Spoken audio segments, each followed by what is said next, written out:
Ayan mga parts, yung ating Jetmatic. Isang tabo lang, nag-o-automatic na. Umaandar na yung kanyang makina.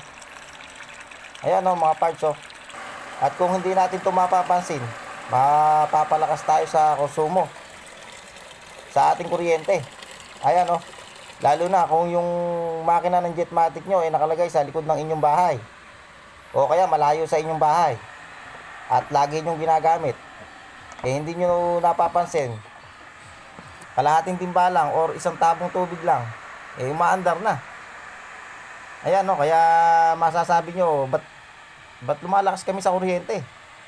Hindi tayo magpo-focus dyan sa ating pressure switch.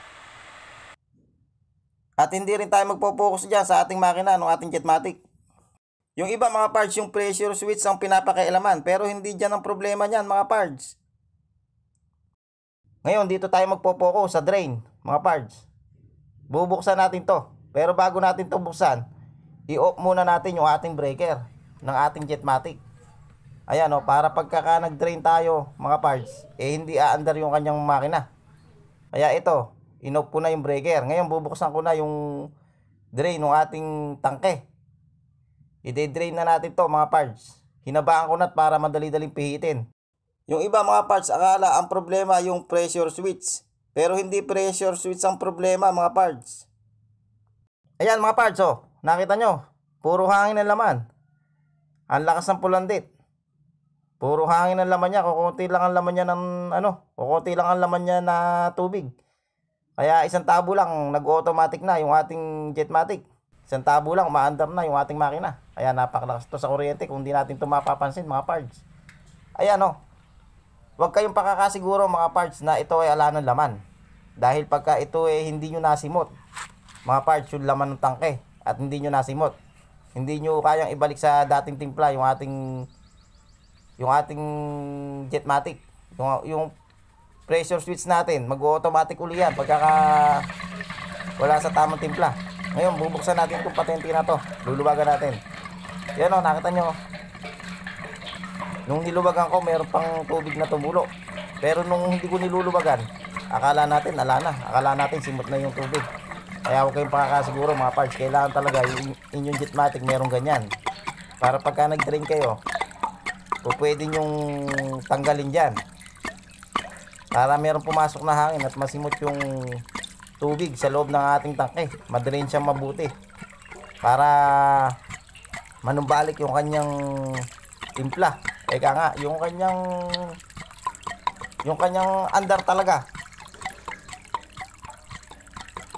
Para hindi siya kaagad nag-automatic. Para maging normal yung kanyang pag-automatic. Kasi mga parts, pagka nagbabaround out, talagang nasisira yung timpla ng ating Jetmatic. Nababago. Kasi nga, nagkakaroon ng hangin. Kasi pagka nag-brown out at ginagamit natin, naka-automatic na siya, hindi aandar yung makina. Siyempre, brown out eh. Kaya nawawala na sa timpla. Kaya mga parts, lagi ninyong papansinin yung andar ng inyong Jetmatic. Para kayo eh hindi napapagastos. Dahil pagka ito hindi nyo pinapansin, tulad yan, kung hindi nyo alam eh, wala na pala sa tamang timpla yung inyong Jetmatic. Eh siyempre, aandar na nga andar yan.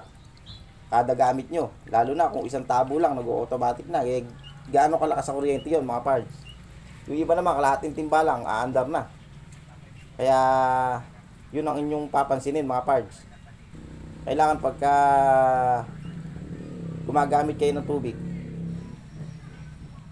papansinin nyo yung ating makina, yung ating Jetmatic, kung nag-automatic ba siya kaagad o talagang nasa tamang timpla siya. Ayan mga parts oh. Ala nang kalaman-laman yung ating tangke. Inuuga ko pa yo. Ala nang lumalabas na tubig. Ngayon mga parts, ihigpitan na natin itong patente na to. Ayan oh. Ala nang kalaman-laman. Higpitan na natin mga parts. At kakargahan na natin ng tubig yung ating tangke. Paandarin na natin yung ating makina ng ating Jetmatic. Ayan oh mga parts oh.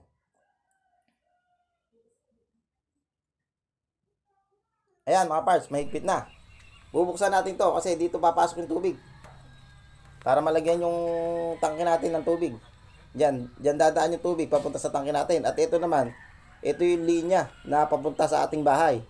Isasarado natin yan para sigurado tayo na makuha natin yung tamang timpla.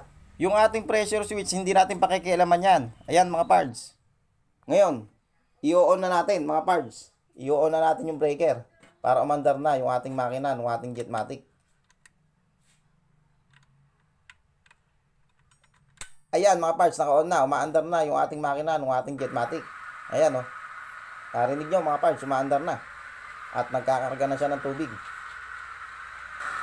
Ayan oh, mga parts, oh, umaandar na. Hintayin natin siyang mapuno. Ayan mga parts, mabilisan lang tong video na to. Ayan mga parts, yung ating tangke. At pagka ito nag-automatic na, testingin natin. At titingnan natin kung siya nasa kondisyon na at hindi siya kaagad aandar. Dati isang tabo lang, nag-automatic na eh. Ayan mga pards, bubuksan ko na. Ayan, binuksan ko na mga pards. Ayan, ngayon tingnan natin kung mag-automatic mga pards. Kailangan yung isang timbang puno na yan, hindi pa aandar yung ating makina, yung ating Jetmatic. Kailangan mapuno yung isang timba na yan, kailangan mapuno ng tubig yan mga pards. Pagka hindi pa napupuno ng tubig yung isang timbang ganyan, yung 16 liters, at umandar na yung makina ng inyong Jetmatic, ibig sabihin nun wala sa tamang timpla. Ganun ang strategy dyan mga pards, ganun yung diskarte ko dyan. Ayan, pagka napuno yan, kailangan di aandar yung ating makina ng ating Jetmatic, hindi pa siya mag-automatic. Ayan o, mga parts o. Malapit na mapuno at hindi pa umaandar yung ating makina ng ating Jetmatic. Okay, puno na mga parts. Very good. Bumalik na sa dati yung timpla niya mga parts. Maraming salamat sa inyong panonood.